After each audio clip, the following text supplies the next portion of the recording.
Our first week together was only one day, as the work week began on the Tuesday.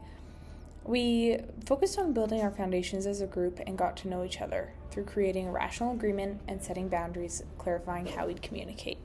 We discussed how to handle differences of opinions and made sure that every voice was respected. Our interactions were very academic, as we didn't know each other super well, and most of us are introverts. We split into groups and did a community survey on campus to give us the feel for the kind of work that we would be doing once we chose a community to focus on. And we also focused on what kind of communities we would like to be working with for volunteering. And we eventually chose the Children's Cottage Society because of its proximity to campus, the range of volunteer opportunities, and the straightforward application process. In week 2, our attention shifted to selecting a community. We looked at several options, focusing on places with accessible transit, recreation centers, libraries, and schools, but we eventually chose Bowness. Because it used to be separate from Calgary, it had a unique identity that would make for meaningful community interviews, and just a general small town vibe. It was also close to both campus and the Children's Cottage. Most of us carpooled to the Community Association Center, and then we began with a windshield survey, using the worksheet as a guideline for questions. We supported each other by pairing introverts with extroverts to balance out strengths and weaknesses. And as we gained confidence, our interviews became less awkward. After, we debriefed at a local cafe and identified mental health as the community's biggest concerns, both in terms of access to resources and awareness of what's already available.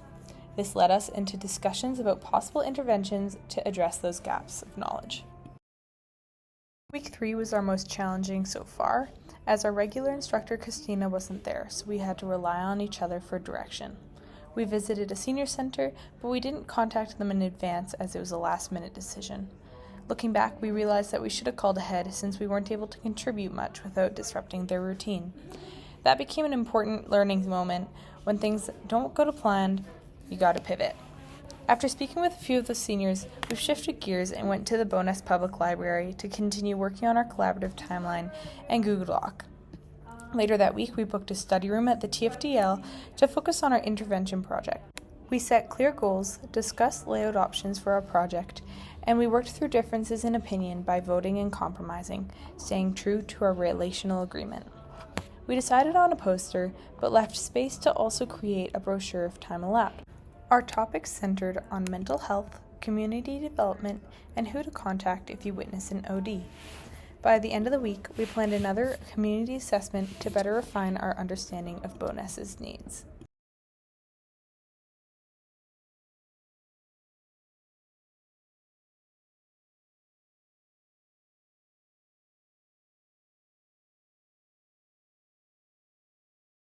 In week 4, we initially planned to return to Bowness on Monday, but we had to change our plans to accommodate a group member's appointment.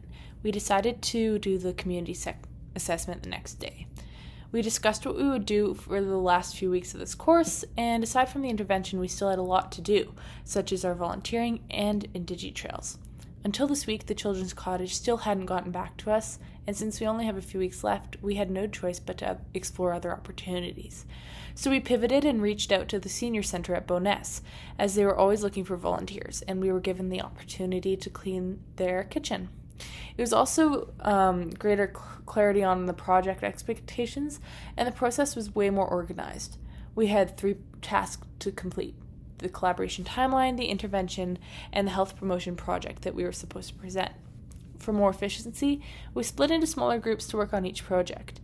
The collaboration timeline, we wanted to be creative, and so we decided to do a video showing the progress of how far we've done. We came up with ideas for the video and reflected on our progress for each week, and we wrote a script for the voiceover. Hopefully this is doing well. On the second day, we gained further insight into the community, and we were able to narrow down our resources even more to the topic of mental health. Asking people about the sensitive topic proved to be more challenging than last time, but we ensured that we remained respectful of their boundaries and their willingness to answer. After that, we debriefed on our experience and had the information that we had gathered. We made multiple calls to fact check and asked for more details so that we could add it to our poster.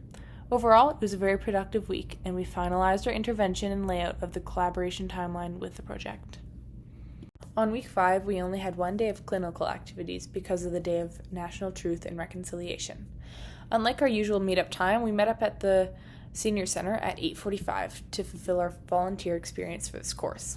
We were asked to clean the kitchen, and we spent hours working as a team to wash all the dishes and wipe down all the cupboards, along with all the counters.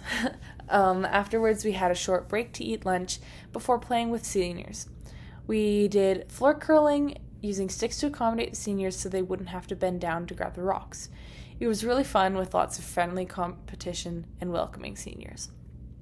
After spending an enjoyable time with the elders, we went to the community center to work more on our project. Our group was thinking about the wrong time for when we needed to present, so our plans needed to be adjusted.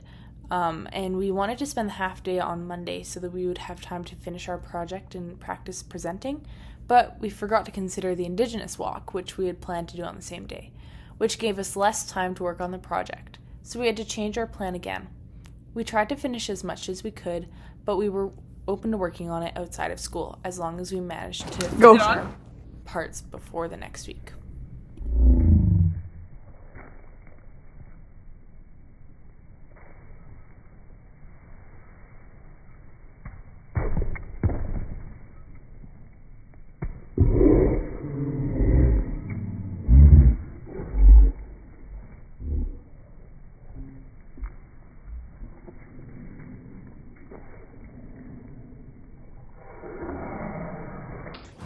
Oh yeah.